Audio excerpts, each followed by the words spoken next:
Thank you very much, Judge. After me, only 5 to go.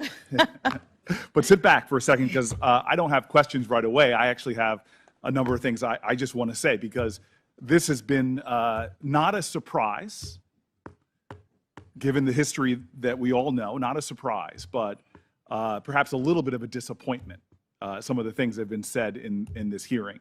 The way you have dealt with some of these things, that's why you are a judge and I am a politician, because you have sat with grit and grace and have shown us just extraordinary demeanor during the times where people were saying things to you that are actually out of the norm. I had to go up dais to ask some of my more senior colleagues about what I feel like is a dangerous precedent. People are taking 1,000 cases you've been over, is that right? I'm sorry, I said you wouldn't ask you questions, but just give me something like that. Something like that. And from what I understand is that these cases often take days, weeks, sometimes months, right? To decide in a case? Yeah. Yes. There's a trial sometimes. And folks are taking any of those cases and just trying to pick pieces out. And so my colleague, Senator Hawley, has been doing this all into the lead up and saying things, tweeting things that I think that a lot of us, when I was just trying to get some advice here, is this is what the new standard is going to be. That any judge coming before us that has ever chosen outside of the sentencing guidelines, below the sentencing guidelines, we're creating this environment now where I could make myself the hero of people who have been victims of some horrible crime and suddenly put whatever judge I want on the defensive by trying to drag out little bits when they have no context to the case. None of the facts. They're seeking to exploit the complexities of a criminal justice system, the reason why we have a third branch of government. I feel bad that there was a judge mentioned by name in this hearing that's from Senator Hawley's state. What is that judge going to think next time they have a complicated sexual abuse case that comes before them, and they know that they could possibly be called out if they go below the sentencing guidelines, which I showed you yesterday in my lack of chart. If you remember, I was uncharted. But that you are deciding completely in the norm. 70+% in many states of people are doing just like you did. But I'm a Democratic senator. I've never quoted from this very well-respected conservative periodical. This is the National Review. Very well-respected. They're not necessarily something I agree with all the time. But here's what the National Review, this is the title. Senator Hawley's disingenuous attack against Judge Jackson's record on child pornography. I'll just read the first paragraph. I would oppose Judge Ketanji Brown Jackson because of her judicial philosophy for the reasons I outlined last week. I addressed that in a separate post. For now, I want to discuss the claim by Senator Josh Hawley that Judge Jackson is appallingly soft on child pornography offenders. This is the kicker here. The allegations appear meritless to the point of demagoguery.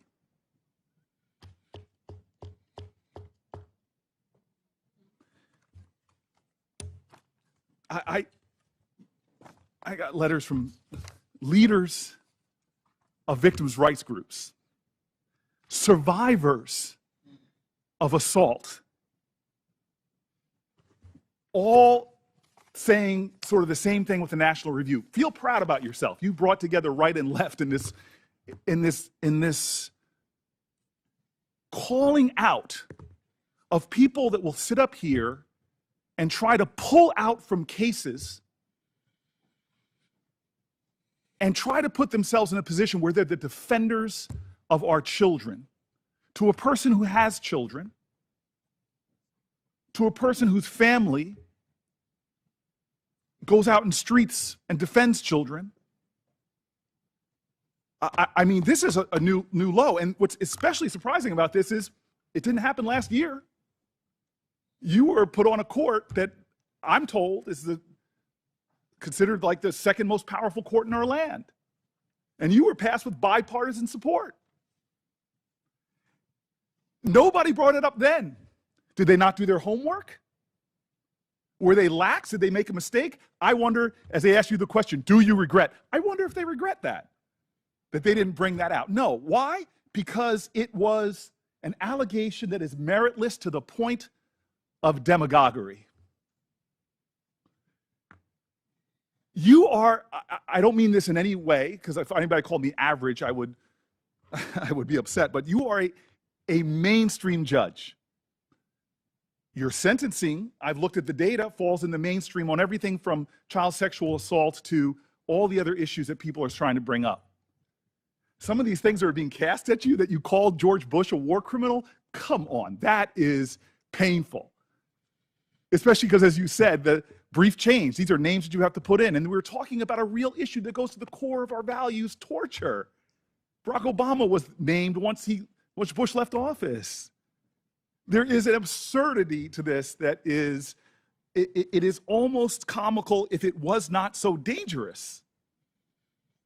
Because the next time a judge comes before us on the right or the left that has a body of work like you do, gosh, one of the some performance artists on our side could pull out one of the cases where they were below the sentencing guideline, say, for example, it was on something like as horrific as rape that we all agree is horrific, and they could suddenly put themselves as the defense. How dare we put someone who's soft on crime? Well, are you soft on crime? God bless America.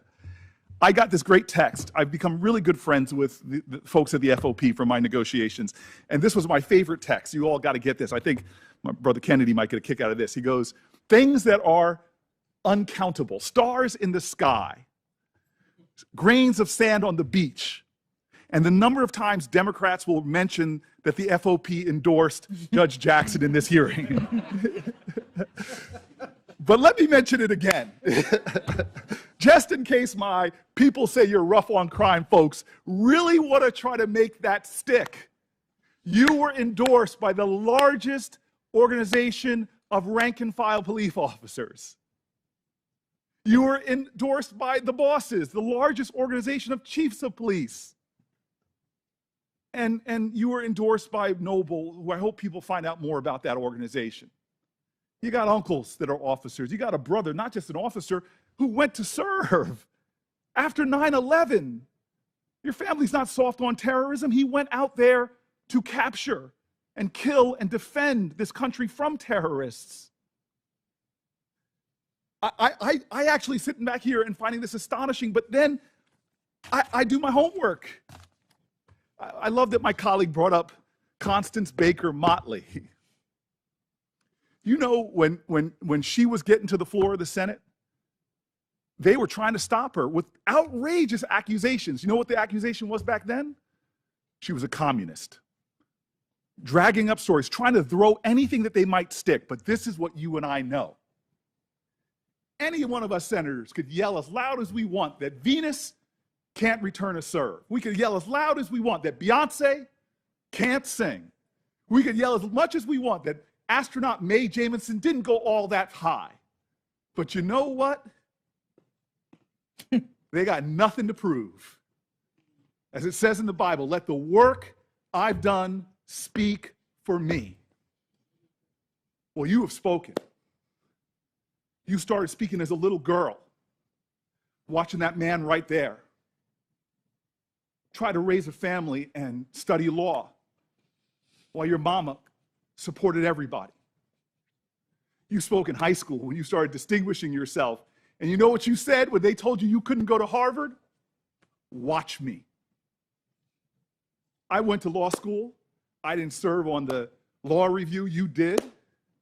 I didn't clerk at every level of the federal court. You clerked for a Supreme Court justice, one widely respected on both sides, which really shaped you.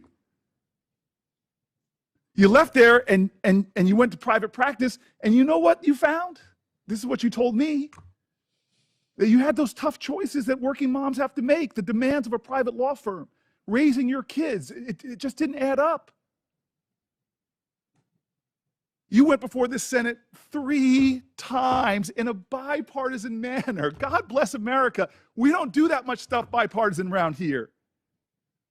You went to become a public defender because you wanted to understand all aspects of the law. Who does that? We live in a society that's very materialistic sometimes, very, very consumeristic. You went into, did people become public defenders for the money? No. Your family and you speak to service, service, service. And I'm telling you right now, I'm not letting anybody in the Senate steal my joy. I told you this at the beginning. I'm embarrassed. It happened earlier today. I just look at you and I start getting full of emotion. I'm jogging this morning, and I'm at the end of the block I live on, and I get terrified because I put my music on loud when I'm jogging, trying to block out the noise of the heart attack I'm having.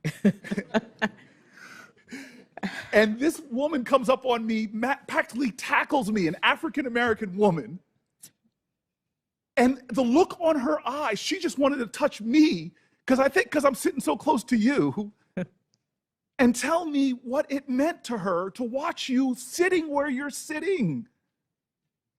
And you did not get there because of some left-wing agenda. You didn't get here because of some dark money groups. You got here how every black woman in America who's gotten anywhere has done, by being like Ginger Rogers said, I did everything Fred Astaire did, but backwards in heels. And so I'm just sitting here saying, nobody's stealing my joy. Nobody's going to make me angry, especially not people that are called in a conservative magazine demagogic for what they're bringing up that just doesn't hold water. I'm not going to let my joy be stolen because I know you and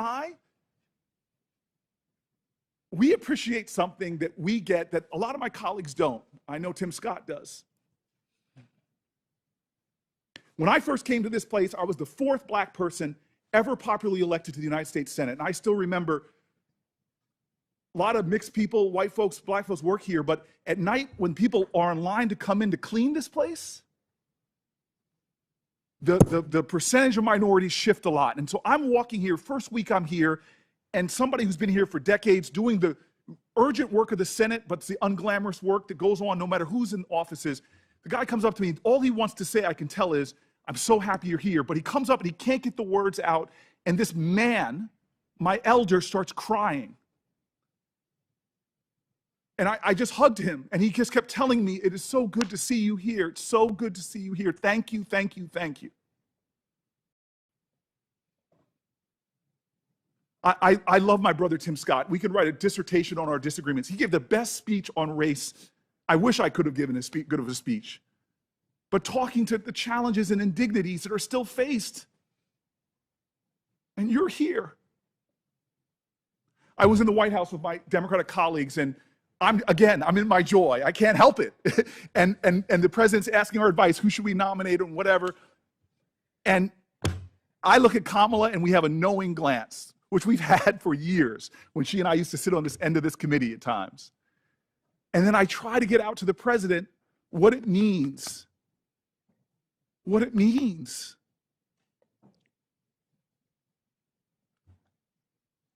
And I want to tell you, when I look at you, this is why I get emotional. I'm sorry, you're a person that is so much more than your race and gender. You're a Christian, you're a mom, you're an intellect, you love books, but for me, I'm sorry, it's hard for me not to look at you and not see my mom, not to see my cousins, one of them who had to come here and sit behind you.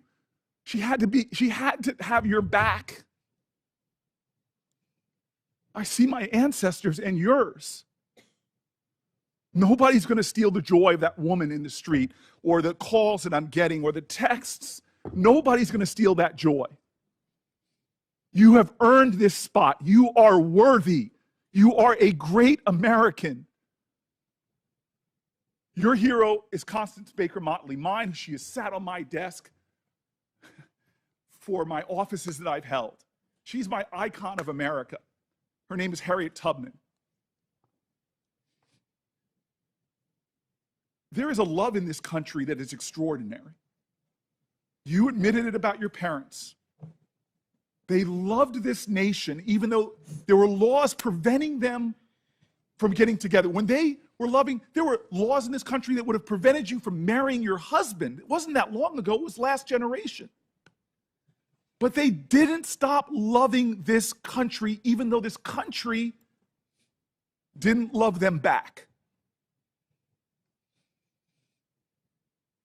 And what were the words of your heroes and mine? What did Constance Baker Motley do? Did she, this country that she saw insult and injuries, when she came out of law school, law firms wouldn't even hire her because she was a woman. Did she become bitter? Did she try to create a revolution? No, she used the very constitution of this nation.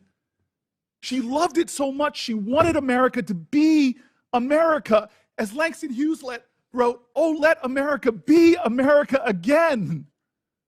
The land that never has been yet, but yet must be, the land where everyone is free." Oh, yes, I say it plain, America never was America to me, but I swear this oath, America will be. That is the story of how you got to this desk, you and I and everyone here, generations of folk who came here and said, America, I'm Irish. You may say, no, Irish or dogs need to fly, but I'm going to show this country that I can be free here. I can make this country love me as much as I love it. Chinese Americans, first forced into near slave labor, building our railroads, connecting our country, saw the ugliest of America, but they were going to build their home here and say, America, you may not love me yet, but I'm going to make this nation live up to its promise and hope. LGBTQ Americans, from Stonewall women to Seneca, hidden figures who didn't even get their play until some Hollywood movie finally talked about them and how they were critical for us defying gravity. All of these people loved America. And so you faced insults here that were shocking to me. Well, actually not shocking. But you are here because of that kind of love. And nobody's taken this away from me. So you got 5 more folk to go through. 5 more of us. And then you can sit back and let us have all the debates. And I'm going to tell you, it's going to be a well-charted Senate floor because it's not going to stop. They're going to accuse you of this and that. Heck, in honor of your person who shares your birthday, you might be called a communist. But don't worry, my sister. Don't worry. God has got you. And how do I know that? Because you're here. And I know what it's taken for you to sit in that seat. Harriet Tubman is one of my heroes because the more I read about this person, the more, she was viciously beaten. Her whole life, she used to fall into spells, cracked skull. She faced starvation, chased by dogs. And when she got to freedom, what did she do? Did she rest? No, she went back. Again and again and again. The sky was full of stars. But she found one that was a harbinger of hope for better days, not just for her and those people that were enslaved, but a harbinger of hope for this country. And she never gave up on America. She fought led troops in the Civil War. She was involved in the suffrage movement. And as I came back from my run, after being near assaulted by someone on the street, I thought about her and how she looked up. She kept looking up. No matter what they did to her, she never stopped looking up. And that star, it was a harbinger of hope. Today, you're my star. You are my harbinger of hope. This country is getting better and better and better. And when that final vote happens and you ascend onto the highest court in the land, I'm going to rejoice. And I'm going to tell you right now, the greatest country in the world, the United States of America, will be better because of you. Thank you. Thank you, Senator Booker. We're going to take a 10-minute break. Thank you. And come back and have the last 5 senators ask their questions. Everything is